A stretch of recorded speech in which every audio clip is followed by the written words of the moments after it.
በጉራጌ ዞን እዣ ወረዳ አጓይተረ ቀበሌ ከ150 ሚሊዮን ብር በላይ በሆነ ወጪ የሱስ ማገገሚያ ማዕከል ለማስገንባት በዛሬው ዕለት መሰረተ ድንጋይ መቀመጡ ተገለጸ። አገና ኒው ሆፕ ሪሃብ ኤንድ ሂሊንግ ሴንተር የተሰኘውና ኑሯቸው በአሜሪካ ሀገር የሆነው ዶክተር ሊሻን ካሳ አማካኝነት የሚገነባው ይህ ድርጅት በሱስ የተጠቁ የማህበረሰብ ክፍሎች አገግመው ወደ አምራችነት እንዲገቡ እድል የሚፈጥር መሆኑንም ተጠቁመዋል። በዕለቱም የጉራጌ ዞን ዋና አስተዳዳሪ በመወከል የተገኙት የዞኑ ጤና መምሪያ ኃላፊ አቶ አየለ ፈቀደ እንደተናገሩት ሱስ ጤናማና አምራች ማህበረሰብ ለመፍጠር በሚደረገው እንቅስቃሴ ከፍተኛ ተጽዕኖ የሚፈጥር ሲሆን ይህም በጤናው ሴክተር ትኩረት ከሚያሻቸው ጉዳዮች አንዱ በመሆኑ ማዕከሉ ስኬታማ እንዲሆን በየደረጃው መደገፍ ያስፈልጋልን ብሎ ያው ይሄ ፕሮጀክት እንደ ጤናው ሴክተር ያው አንድ ሰው ጤነኛ ነው ሊባል የሚችለው ዝም ብሎ በአካል በስነ አእምሮዊና እንደዚህ በማህበራዊ እንትኖች ጤነኛ ሲሆን ነው። ብቻ በበሽታ ብቻ ስላልተያዘ ጤነኛ አይደለም ላንል እንችላለን ማለት። ሱስ እንዳይሰራ እድሜውን በዛ መንገድ እያሳለፈ ያለ በርካታ ወጣት አለ ማለት ነው። ስለዚህ ይሄ ትልቅ ኢኒሺዬቲቭ ነው፣ ትልቅ ተቋም ነው። እኛም እንደ ጤናው ሴክተር ከምንፈልጋቸው ወይም ትኩረት ከተነፈጉ ዘርፎች አንዱ ነው። ማህበረሰቡም ይሄ ኢኒሺዬቲቭ ይሄን ሲመጣለት በጣም በተለየ መንገድ ትኩረት ሰጥቶ ማገዝ አለበት ነው መልእክት ማስተላልፈው። ስለዚህ ቅድም ብያቸዋለሁ፣ አብዛኞቻችሁም ልጆቻችን ስትሄዱ የአእምሮ ጤና ምናምን ይባላል የሆነ ነገር ተደርጓል ምናምን ሳይሆን አብዛኛውም የአእምሮ ጤና ከሱስ ጋር ነው የሚያያዝ፣ በተለይ የኢትዮጵያ ጥናቶች የሚያመለክቱት። ስለዚህ ይሄንን በዘላቂነት ሊፈታ የሚችል ፕሮጀክት ነው። እኛም ትልቅ ክብር አለን። እንደ ጉራጌ ዞንም ማገዝ በሚጠበቅባቸው ጉዳዮች እኛም ከጎናቸው እንደሆኑ ማሳሰብ ፈልጋለሁ። የእዣ ወረዳ ዋና አስተዳዳሪ አቶ ዘውዱ ዱላ በበኩላቸው የሱስ ተጠቂነት ምርታማነት እንዳይጨምርና ጤንነታችን እንዲታወክ የሚያደርግ በመሆኑ ከዚህ ችግር ለመላቀቅ አንገብጋቢ ጉዳይ በመሆኑ በቀጣይ ይህ ፕሮጀክት ሲጠናቀቅ በርካታ የህብረተሰብ ክፍሎች ተጠቃሚ ይሆናሉም ብለዋል።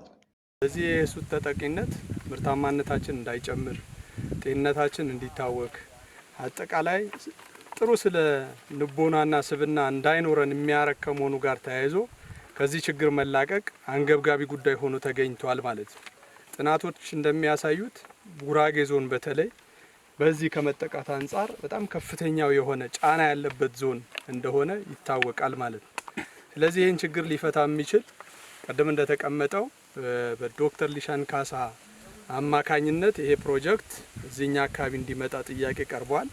በዛ ጥያቄ መሰረት ጥያቄውን ተቀብለን እኛም በተገቢው ለማስተናገድ ጥረት አድርገናል ማለት ነው። ምናልባት ይሄ ፕሮጀክት ሲጠናቀቅ በርካታ በዚህ ችግር ውስጥ ያሉ ኢትዮጵያውያንና ትውልደ ኢትዮጵያውያን አገልግሎት የሚሰጥ ማዕከል ነው የሚሆነው።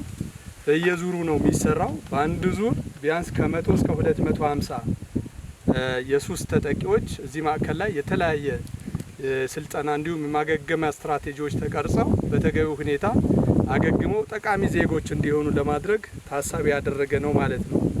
ፕሮጀክቱ እንግዲህ በፕሮጀክት ፕሮፖዛሉ እንደቀረበው እስከ 105 ሚሊዮን ብር ካፒታል በወቅቱ በነበረ ፕሮጀክት ጥናት መሰረት እስከ 105 ሚሊዮን ብር ካፒታል ፕሮፖዛል የቀረበለት ፕሮጀክት ነው።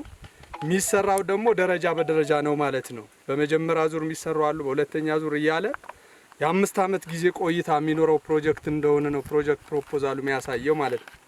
ስለዚህ ይህ ፕሮጀክት ውጤታማ እንዲሆን ሁላችንም ተጋግዘን ልንሰራ ይገባል ማለት ነው። በተለይ የአካባቢ ማህበረሰብ ፕሮጀክቱ የዶክተር ሊሻን አይደለም ማለት ፕሮጀክቱ የእናንተ እንደሆነ መውሰድ መቻል አለባችሁ ማለት ነው።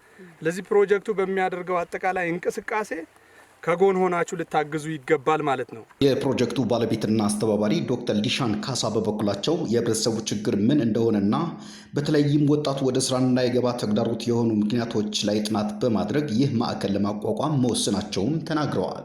ለማስተዋወቅ ያህል ስሜ ዶክተር ሊሻን ካሳ እባላለሁ። ውስጤ የተቀመጠውን ለህዝባችን ለህብረተሰባችን ይሄንን ትልቅ እድል ስለተሰጠኝ እግዚአብሔር በተጨማሪ እንደገና አመሰግነዋለሁ።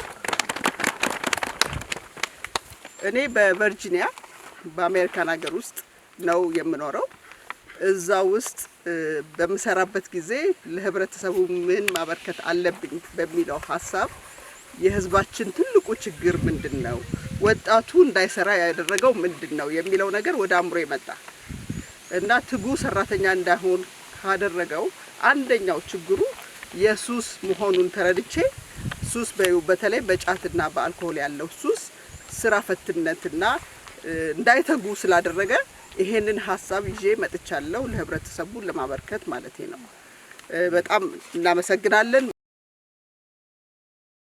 በመርሃ ግብሩም የጉራጌ ዞን ጤና መምሪያ ኃላፊ አቶ አየለ ፈቀደ፣ የእዥ ወረዳ ዋና አስተዳዳሪ አቶ ዘውዱ ዱላ፣ የጋበር ድርጅት ምክትል ሰብሳቢ አቶ ታምሩ ማኒ፣ የፕሮጀክቱ ባለቤት ዶክተር ሊሻን ካሳና ባልደረቦቻቸው እንዲሁም ከአጓይ ተረቅ ቀበሌ የተውጣጡ የማህበረሰብ ክፍሎች ተሳታፊ ሆነዋል ሲል የዘገበው የእዥ ወረዳ መንግስት ኮሚኒኬሽን ጉዳዮች ጽሕፈት ቤት ነው።